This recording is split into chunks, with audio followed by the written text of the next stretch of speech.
I have a vision for each one of you. And the vision I have for you is that when you wake up in the morning, your blood is singing at the thought of being who you are and doing what you do. That as you go through the day, you can literally sink to your knees in gratitude at the tremendous good fortune that's been bestowed on you. That as you go through the day, you become radiantly alive several times. And if your life isn't like that, I'd like to humbly suggest that you're wasting your life. And life is too short to be wasted. So what I propose to do in the next 17 minutes, I've used up 1 minute already, is to give you a set of powerful tools which can get you started on being there. Is that of interest to you? Everything that you do, your job, family, children, this is a conference on happiness. But even if it wasn't a conference on happiness, correct? Would it be right I'd like you to think about that in some way, shape, fashion, or form? What you're devoting your entire life to get in order to be happy? We're just going to spend a minute on this. What do you have to get in order to be happy? Anybody quick? When I conduct this experiment, a bunch of stuff comes up. Oh, vast wealth, trophy spouse, good health, lots of travel, time, etc., etc., etc. Right now, if you were to think about it, you probably have a list of, here's what I need to get in order to be happy. I would like you to consider this. Anything that you can get, let me repeat that. Anything that you can get, you can unget. Is that correct? So if vast wealth can make you happy, vast wealth can disappear tomorrow. Correct? A number of people in the financial sector have discovered this already. So whatever you get can that can make you happy can go away. Where does that leave you? Not in a very nice place, right? I have a different proposition to suggest to you. And what I have to suggest to you is that there is nothing that you have to get, do, or be in order to be happy. Let me repeat that. There is nothing that you have to get, do, or be in order to be happy. In fact, happiness is your innate nature. It is hardwired into you. It is part of your DNA. You cannot not be happy. Now, all of you are very polite, and in some of the other forums I speak in, such as top business schools, they're not so polite, and invariably somebody articulates what many of you are thinking, which is, if happiness is my innate nature, how come I am not experiencing it? How come I am experiencing my life sucks? And the answer to that is actually very simple. You have spent your entire life learning to be unhappy. Let me repeat that. You have spent your entire life learning to be unhappy. And the way we learn to be unhappy is by buying into a particular mental model. A mental model is a notion that we have that this is the way the world works, and all of us have mental models. We've got dozens of mental models. We've got mental models on how to find a job, how to get ahead at work, how to pick a restaurant to eat at, how to have a movie to go to, dozens of them. The problem isn't that we have mental models. The problem is that we don't know that we have mental models. We think this is the way the world works. And the more we invest in a mental model, the more it appears that this, in fact, is the way the world works. But it isn't. It's just a mental model. And the mental model we have that we buy into so strongly is that we have to get something so we can do something so we can be something. Like we have to get a great deal of money so we can travel to exotic places so we can be happy. We have to be in a relationship so we can have great sex so we can be happy. All of this is a variation of the if-then model. And the if-then model is, if this happens, then we will be happy. If I were to get a better job, if I were to get more money, if my boss would have a heart attack, if only I could get married, if only I was married, if only my wife would leave me, if only I had children, if my children would grow up and go to college. It doesn't matter what it is. The whole notion is, if this happens, then I will be happy. And right now, the only thing that's different between the persons in this audience is what is the particular if that you are focusing on. And the only thing that's different between you now and where you were 10 years ago is what is the particular if that you were focusing on. Think about your life 10 years ago. Spend a minute doing that. And 10 years ago, if you remember clearly, there were certain things you wanted. Is that correct? Odds are pretty good that many of those things you wanted 10 years ago you now have. Is that correct? Where has that left you? In exactly the same place, right? What we don't realize is the model itself is flawed. The if-then model, if this happens, I will be happy, the model itself is flawed. But instead of recognizing that it is the model itself that's flawed, what we do is we spend enormous amount of time changing the if. Oh, well, I thought that if I became CEO, it would help. But now I realize it's not that I want to become a CEO. I want to become the billionaire CEO, and then I will be happy. You got your own variation of that. Pick on that. But it's the model itself that's flawed, not what you put on the if side of the equation. And I can demonstrate that to you. Can any of you recall a time when you were confronted with a scene of such spectacular beauty that it took you outside of yourself into a place of great serenity? Maybe a rainbow, a mountain range, a valley, the sea. And if you remember that, raise your hands if you could. Virtually all of you could, right? Have you ever wondered why that happened? The reason that happened is that somehow, for some reason, at that instant, you accepted the universe exactly as it was. You didn't say, that's a beautiful rainbow, but it's kind of off to the left, and if I could move it 200 yards to the right, it would be ever so much beautiful.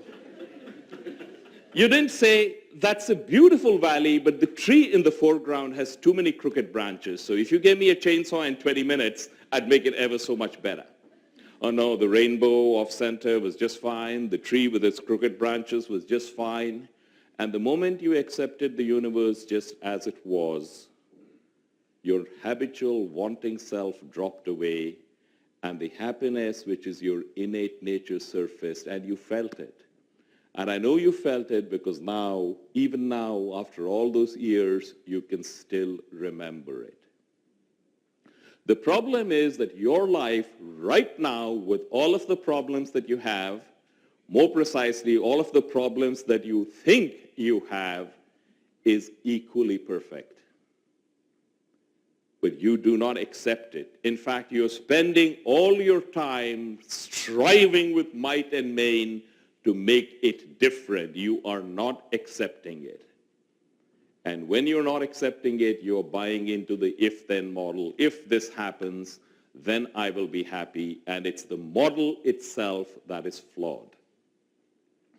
So let me show you how you can get out of that, or at least you can begin the steps towards getting out of that.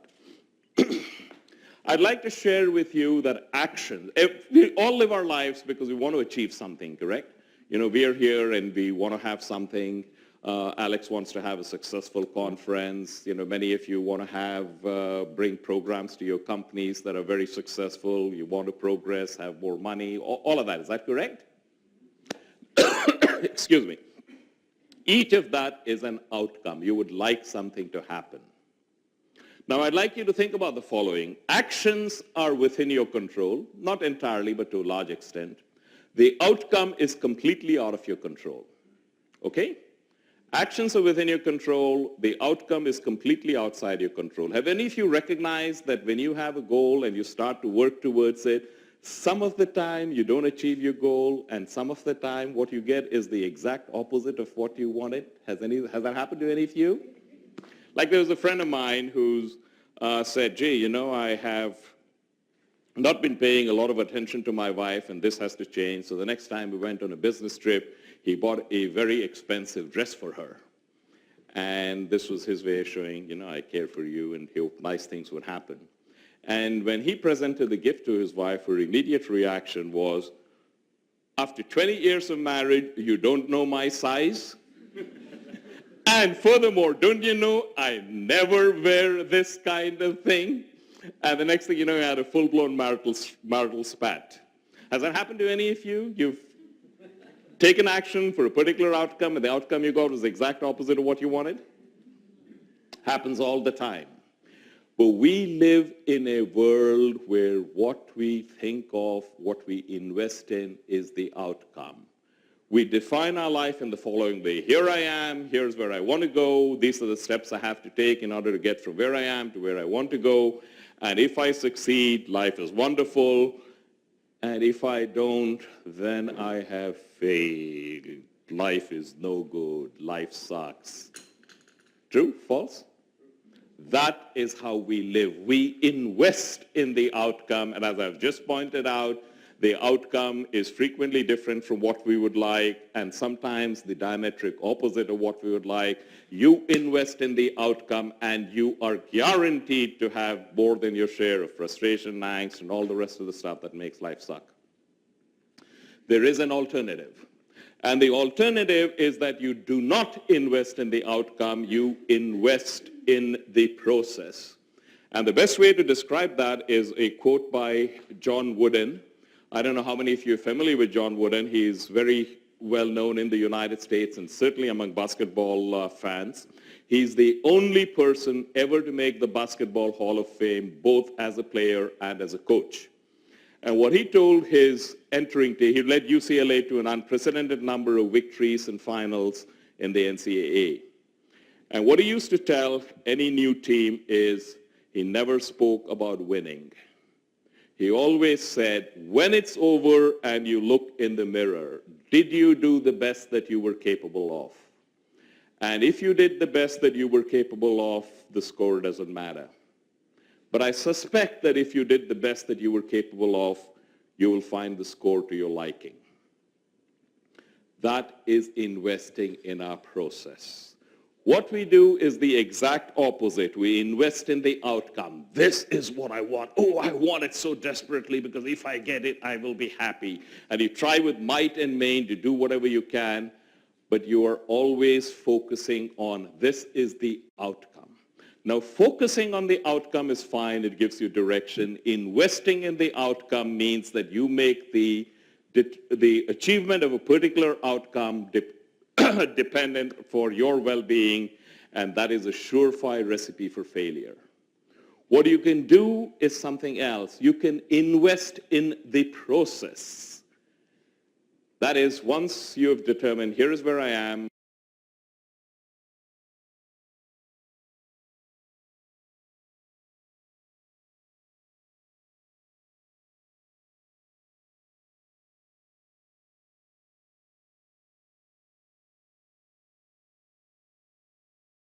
where I want to be, and that's fine. You focus on the outcome only to the extent that it gives you direction, and then you invest yourself completely in the process. You say, here are the steps you want to take, and you put everything into it.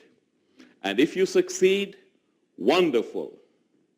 And if you don't succeed, still wonderful. Because now you have a new starting point. From that new starting point, you select another outcome and keep going. And when you do that, you will find that every day is a blast. Let me give you an example. And if you have children, raise your hands if you have children. Have you ever seen a small child learn to walk? What happens, and this happens typically between 11 and 13 months, is the child gets up and she sees everybody walking. She wants to walk. She gets up. She falls down.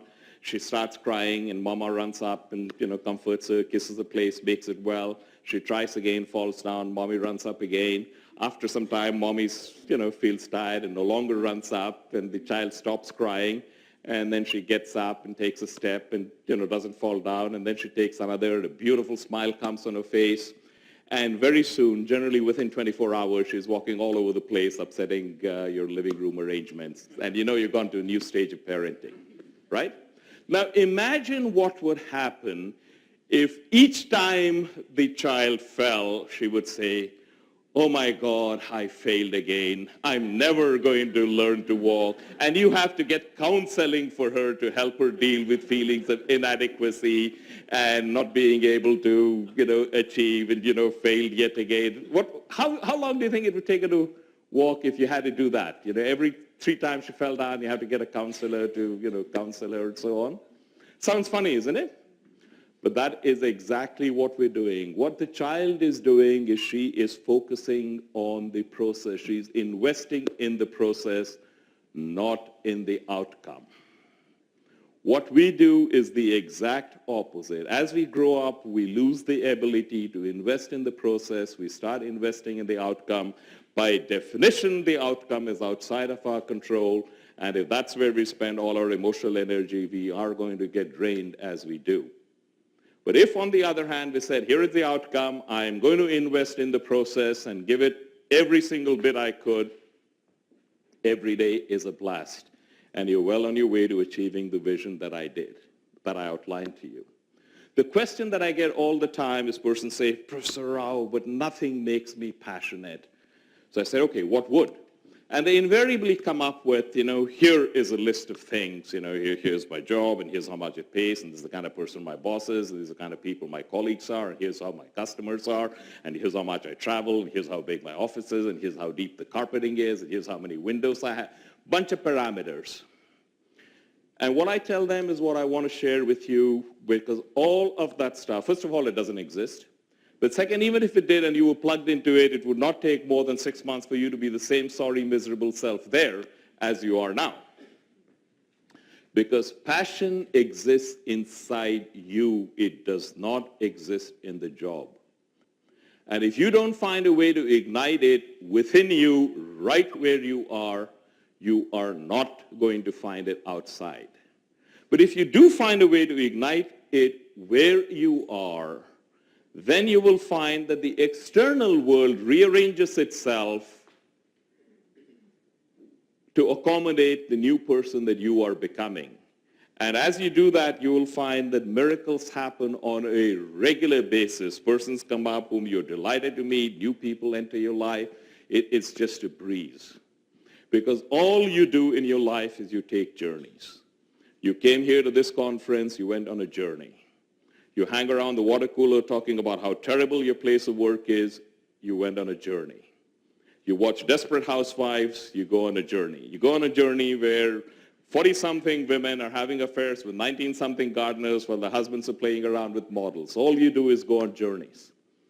There's nothing wrong with that, but just ask yourself, is this a journey I want to take? Does this take me to a place I want to spend time? And if you start doing that, you will find that your life changes. The kind of people you meet, the things you talk about, the movies you go to, the books you read, everything changes. And you begin all of that by focusing on the process. Invest in the process, not in the outcome. Thank you.